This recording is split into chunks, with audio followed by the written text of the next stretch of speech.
let's begin with you, Tarek, and then we'll go get everyone else. Let's talk about your own attempts to challenge this perversion of information and what happened to you, and then all of you have similar experiences. I think you represent three of what the five largest tech companies in the United States, probably in the world. But let's begin with you, Tarek. Yeah. I mean, so I think one thing to start off with and make it extremely clear is that this suppression did not start after October 7th. I personally faced suppression for supporting Palestine in January of 2023 when I was wearing a Palestine flag pin on my lapel. Been wearing it for months at that point.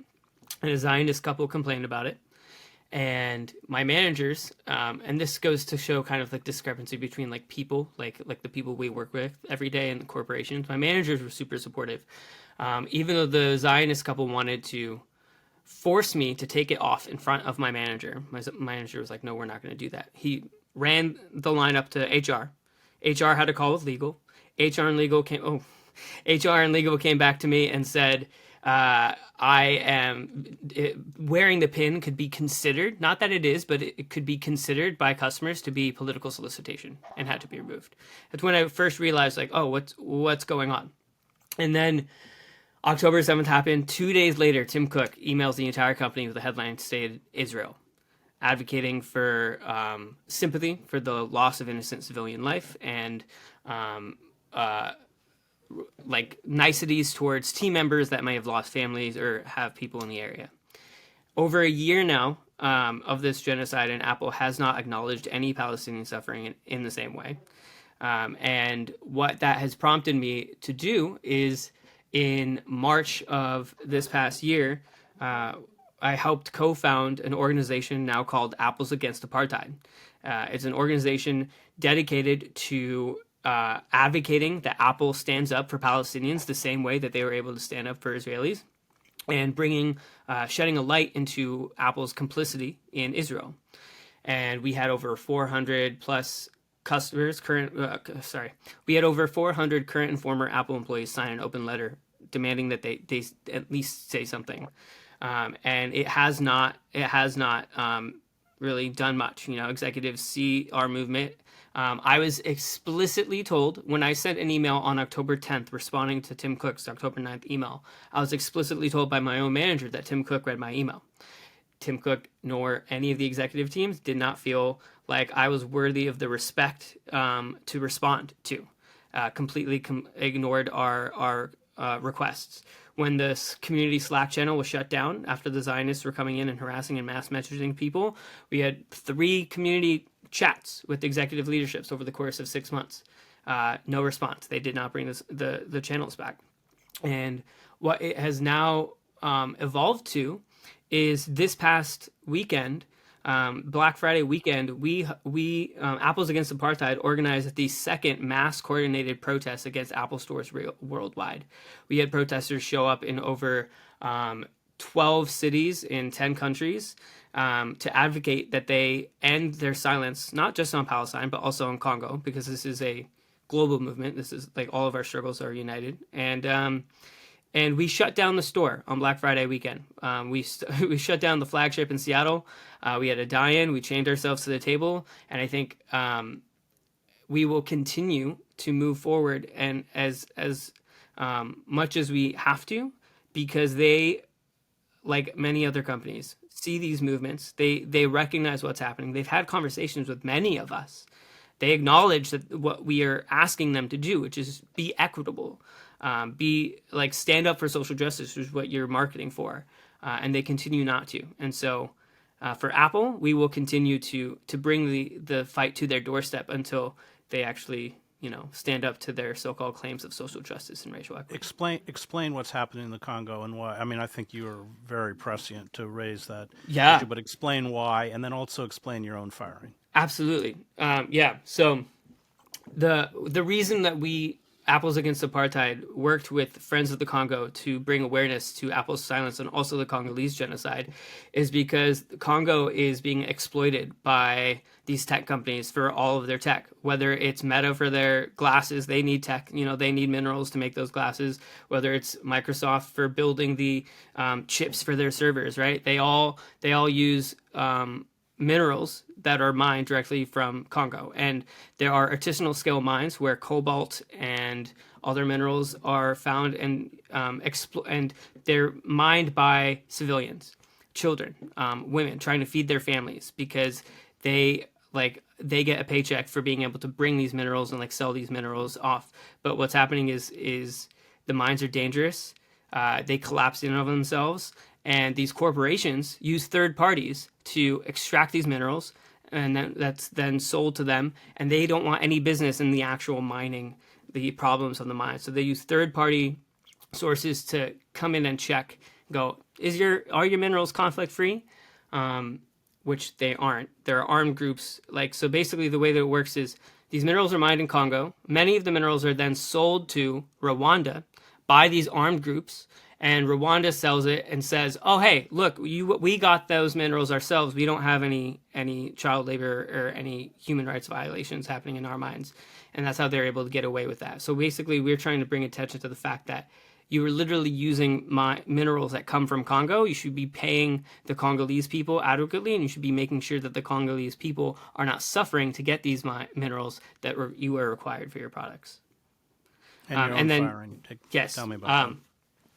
And when it comes to my firing, I was fired 3 weeks after I published an op-ed on Mondoweiss, going in depth into how racist Apple was being. It goes into the donation matching, it goes into the Slack messages, the meetings with executives, and the racism that many Palestinian employees were facing all around the world. And 2 weeks later, I was trying to film, a video of myself doing my job for some B-roll because I was asked for it for an interview. I said, sure, I can do that. And apparently that is the technicality that they got on because I was using my personal device on the phone and they're concerned about customer safety. I had an HR investigation the next day and was fired 3 days later on that Monday, which is wild because I've been a part of HR investigations and these things normally take weeks, and they were able to action upon my mishap immediately. Never mind the fact that I worked for this company for over 10 years, was a solid employee, had never had any sort of issue with the company whatsoever. They didn't care about that. They were waiting for me to mess up so that they can get me on that technicality and not for the fact that I'm advocating for Palestine.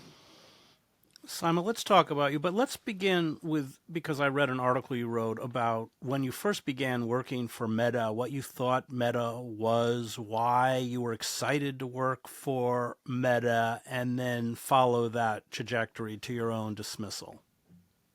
Yeah. So I've been working in tech for a while, but my personal passion has been community building, and I've worked with various nonprofit organizations.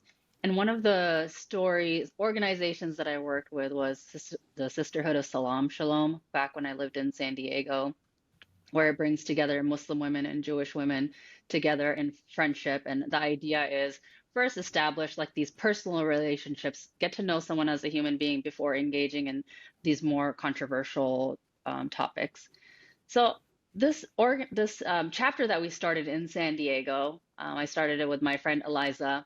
It was really made possible by Facebook. We just created this Facebook group. It allowed us to have discussions. It was easy to put up events. It was easy to see who's joining. By the end of it, we had almost 400 members. And I saw the power of Facebook to build community. And I thought, wow, what a company that aligns with my personal mission statement of community building. I mean, Meta's mission statement is literally to give people the power to build community and bring the world closer together. So um, I do think that I I did come into this company enamored by the mission statement, which I don't think a lot of people are these days. I think they are coming in for the paycheck, and that's why I think I was so hurt when when October 7th happened, and even it started showing even before October 7th. I mean, I think this company has changed a lot, even in just the past 3 years, in terms of focusing on profits over people, in terms of defunding all the social impact projects that I had actually initially joined for. I wanted to join the social impact team. They started defunding all those. They started defunding DEI. They started rolling out all these new products and just focusing on numbers, numbers, numbers. Like just get as many people to view content as possible, not really caring about what are we even building here? What are those real connections that made Facebook so popular in the beginning? Um, so yeah, I think there's just it was a very harsh awakening for me in terms of what I came to do versus this realization, oh my God, this company is causing far more harm in the world than it is good at this point. And talk about what happened to you in the end. Yeah, so my personal story, as it relates to Palestine advocacy, so at the start of all of this during October, a lot of us employees started noticing all of these issues of Palestinian content suppression on our platforms. I mean, and then, at that point you had Human Rights Watch releasing a 51-page report. You had Senator Warren and Sanders have written multiple letters. Most importantly, we had our own circles, our own friends reporting on Instagram, like, what is happening? My content is being deleted. So we tried to raise these issues internally. We tried to speak to product teams, we tried to talk to leaders, and then we noticed our own posts internally, so in our employee resource groups, were getting deleted. Now, these were simple messages like, hey, I heard that my colleague here lost family in Palestine. I want to offer my condolences. The post would get deleted. Somebody said, How quickly? very quickly, like same day. It started same day, it started off slowly, but then it would just get into like minutes. It would be gone. Um, on people saying, I'm concerned about the human rights crisis that's occurring in Gaza, deleted. I would take very contrasting posts. Like I would see posts that were talking about the Holocaust Remembrance Day, for example, and I would just take the exact same verbiage and replace it with the Nakba, and my posts would get deleted. In the UN's National Solidarity Day with Palestine, we all got together and we're like, let's write some nice messages to our Palestinian colleagues to offer them some support and during this time. And we wrote about simple things like I wrote about a hip hop group that I came across in Gaza that was teaching children hip hop to keep up spirits, or talking about, Palestinian food, Palestinian clothing. All of these posts were taken down almost immediately. So, I decided at that point to help write a letter because I felt that this was happening kind of in a vacuum. Our posts were getting deleted. I was like, I don't know who else is knowing that this is even happening. So I helped write a letter addressed to our leaders to raise these concerns and appealing to them to please pay attention. And I helped circulate that letter, collected over 450 signatures. When Meta leaders found out about it, they told me to take it down immediately. And when I did not comply within a very short time period, they disabled my system access. So they did not allow me to back into any internal Meta systems for 3 months, put me under investigation for 2 of those months without any insight into what they were even investigating, and deleted the letter, including going into employees' trash cans and deleting the letter, and never addressed the contents of that letter, which I will point out is a very direct violation of worker rights to organize, according to the NLRB. So after 3 months, I did start posting on social media about my experiences. I wonder if that scared them a little bit, but they did they could contact me after 2 months. They're like, okay, the investigation is over. You can come back, without, again, providing me any information on what were you even investigating for that long. So I came back, continued my worker organizing. At this point, I do feel like I just had a target on my back. And what I was ultimately fired for was I made a personal copy of a 47-page report that employees had voluntarily put together to summarize the issues of Palestinian suppression on our platforms. And this was, again, not a work report. This was just us trying to summarize what we'd already been discussing for the past few months. And they said it was data exfiltration. They said I was putting employees at risk because there were some employees' names on there. Never mind that we're putting actual Palestinian lives at risk by suppressing this information. Um, and they conducted an investigation. They fired me. After they fired me, they threatened to sue me if I didn't delete any information I had collected at Meta. And since then I've just been advocating externally about the suppression of Palestinian content and Meta's support of the apartheid regime through its we don't this isn't so much talked about, but Meta is also providing data to the IDF. In the last 6-month report, it was shown that they responded to 1,067 data requests by the IDF, for which they complied with most of the requests. And the number of data that they provided to Palestinians, 0. So I still feel a very strong connection to Meta, and like the responsibility I have to do what I can to hold it accountable and raise awareness that we need more public pressure and more accountability for how Meta is violating digital rights. Data requests, like for instance, give me an example of what the IDF would be asking about. So that's the issue. They don't disclose what the actual information is. I had posted internally in one of the product work groups raising this issue that the public and even employees deserve to have transparency on what is the data that is being shared. And they deleted my post. They just want to suppress it. They want to claim that they're transparent because it is publicly available on their website, which they call Meta's transparency portal. They disclose the number of requests. They don't tell us what actually was in those requests, which is the crux of the problem. There's no transparency. There's no transparency with Meta. Well, one would assume that this is personal information about Palestinians. Would that be a correct assumption? If they don't tell us what's in it, we're going to assume that. And a lot of these concerns from employees was raised after the article came out from 972 about WhatsApp metadata being used in Lavender to kill Palestinians. And we asked, hey, is Meta providing WhatsApp metadata to the IDF? And again, if you're not transparent about what it is, the public is just going to be left assuming the worst. Hussam, you were the latest to lose your job, October. Maybe you can talk about your own experience. Sure. I mean, I think I want to also echo what Tariq was saying earlier, that this does not really start on October 7th of last year. My own experience with retaliation, repression, intimidation at Microsoft started like mere months after I had joined the company, before even turning my 1-year anniversary. It was in 2022 when shortly after Russia invaded Ukraine, and then Microsoft, like many other American companies, just stopped selling any technology in Russia whatsoever. And I posted a question on an internal forum that is specifically designed to ask questions to leadership during a regularly scheduled Q&A.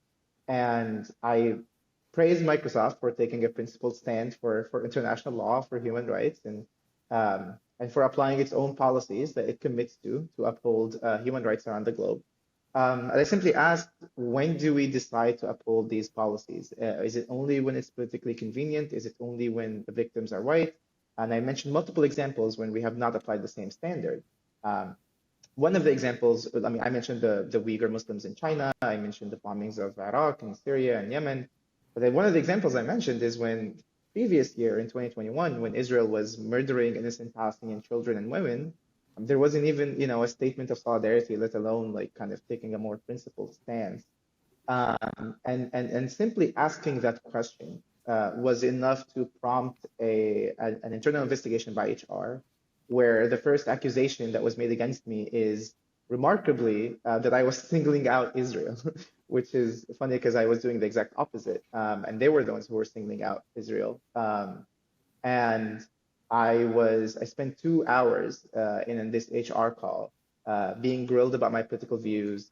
The HR person who was interviewing me later revealed that she was Israeli herself and that her own biases was informing like why she was talking to me in the first place. She asked me questions such as, "Are you aware that Arabs are actually thriving in Israel?"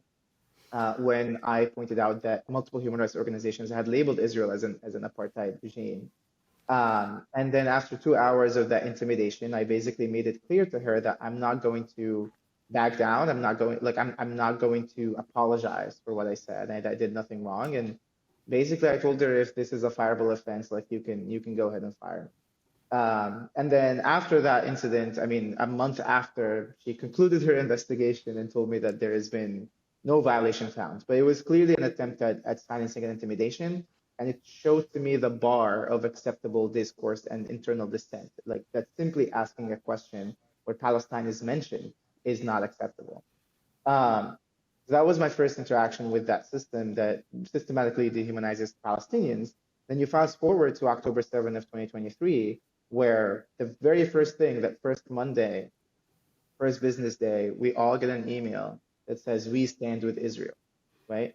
A couple of days later, they like on October 9 or October 10, Kathleen Hogan, who is the head of HR, she releases the statement on, in to the public kind of internal forum, and every single employee can see it, again saying we stand with Israel, offering resources and support to Israeli employees, mourning the tragic loss of civilian lives and call it like and the horrible terrorist attack and whatever. At that point, already hundreds of children had been killed in Gaza. Not a mention of Palestinians at all. Not a mention of Gaza, of Palestine, of the brewing genocide at the time. There was one sentence where she even mentioned Palestinian employees, and she said, we have Palestinian employees who are concerned for the safety of their loved ones and condemn these terrible acts of terrorism. That was the one sentence where Palestinians were even mentioned.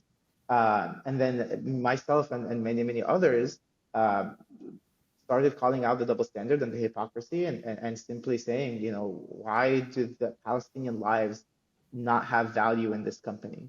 And simply, like Tariq was saying, simply asking them for equal recognition, simply asking them to even like in the Benevity portal, in the donation portal, they had a big banner with the Israeli flag that says "We stand with Israel" and encouraging employees to go and donate to Israeli organizations. And then why weren't there not even donations for the Palestinians promoted in the same way? And obviously, all these conversations, all these questions went nowhere. They tried to suppress us over the course of months after that. They suppressed, deleted, harassed, intimidated Arab, Muslim, Palestinian, and pro-Palestinian employees who tried to call out this issue. In some cases, they selectively applied their policies in really obvious ways. In other ways, they completely invented new policies altogether when the existing policies didn't fit their narrative. As a simple example, after some Palestinian group tried to invite a speaker to speak about Palestine, they shut down the event. They claimed it was not compliant. They put a 90-day pause on any employee group hosting any event until they come up with new guidelines for these communities. And basically, the new guidelines said that no employee group is allowed to invite any external speaker whatsoever. And even more ridiculously, they even prohibited any sort of events that they deemed educational. And that educational clause was then used to suppress any mention of Palestine on the basis that this is educational, including a friend of mine who's a Palestinian coworker who was blocked and censored for months from being able to talk about her own family history in a regularly scheduled like employee spotlight series because she was talking about the Nakba, because her family is originally from Palestine and was displaced outside of Palestine. And because now you're being educational, why are you talking about history, right? So that was as an umbrella term to block any sort of mention of the word Palestine. Myself and a group of other employees started No Azure for Apartheid, which is an employee-led group aiming to end our relationship with the Israeli military. We started kind of doing more research into Microsoft's relationship with Israel. We discovered things that were shocking even to me, honestly, about how Microsoft is deeply embedded in the Israeli war machine, how Microsoft was before Project Nimbus, and in many ways continues to be one of the main cloud providers to the Israeli government, which is essential in oiling its war machine that is committing these massacres against my people. And then at some point, I kept talking about these issues internally. I had a 3 months investigation at some point launched by HR against me, simply for asking for putting a comment on an internal forum that said that with or without, I'm quoting here, like, with or without your sympathy, Palestinians will attain the dignity, the freedom, the liberation, and the respect that they deserve everywhere from the Jordan River to the Mediterranean Sea. That was enough to launch a 3 months investigation, which resulted in, before I was even fired, resulted in extreme sanctions, every single lever they could pull short of termination, including financial sanctions, including having zero bonus that year, zero stock awards, zero salary increase, including not being able to be promoted for a whole year. Meanwhile, dozens of these hateful anti-Arab, anti-Muslim comments that we reported, including someone calling me a member of Hamas, someone calling me a terrorist, someone calling me no one who simply hates Jews. And again, remarkably, someone even saying, from the river to the sea, Israel will forever be. Not a single person was ever found to be in violation of the same policy that I was found to be in violation of. And then the cherry on top, the culmination of this arc, was when our group, No Azure for Apartheid, decided to dare to humanize the Palestinian people and to bring the issue to campus. We hosted a visual to honor at this point, hundreds of thousands of victims of a Microsoft-powered Israeli genocide. We held this space on campus. We honored the lives that were lost, and simply because we dared to humanize Palestinians, and simply because we dared to do so on Microsoft campus, and because we dared to call out Microsoft's deep relationship with the Israeli military and its own complicity in the genocide. That image to Microsoft was too offensive, of Microsoft workers coming together and mourning Palestinians, humanizing Palestinians. It was more offensive than Microsoft employees literally serving as IDF reservists and committing these war crimes in Palestine, or the images of Palestinian children being blown to pieces through technology that Microsoft is empowering. And within the same day, that night, I got a phone call from HR, basically informing me that my employment is terminated effective immediately, no HR investigation, no process, just immediately you are fired. Like, you're not allowed back on Microsoft campus, and that was that. And news of your firing went public before you even knew about it. That's right. That's right. There was this online group that's known for doxing and harassing Palestinians, who had actually published a profile about me a couple months prior, calling on Microsoft to fire me, calling on Satya to end my employment. And that group actually posted that I was fired an hour and a half before I even got that phone call, proving that there is some level of collusion, or at the very least leaking, at very high levels of decision making at Microsoft, because they must have known I was fired before I was even informed, an hour and a half before. And funny enough, Microsoft to this day has refused to comment or provide an explanation for how the information was leaked an hour and a half before. But at the end of the day, I think it's proven to us that it's only grown our campaign a lot stronger. Microsoft thought that by intimidating me or Abdo, the other organizer who was fired, and retaliating against us, that they would suppress the movement, they would chill this discourse. But the reality is that it's laid bare and brought more attention to the double standard and the reality of Microsoft's relationship with the genocide. And our campaign has actually grown a lot since a month ago when I was fired. And I think that just proves to Microsoft that if you really want this to go away, the only solution is to end your complicity with the genocide and stop murdering Palestinians, because we're not going away, even if you fire us, even if you silence us. The truth is, Microsoft employees and any, honestly, employee of conscience doesn't want their labor be used to commit genocide against other people. Great. Well, I just want to salute all three of you for standing up at great personal cost for what is right and what is just. It's not easy to get fired. I know. I got pushed out of the New York Times.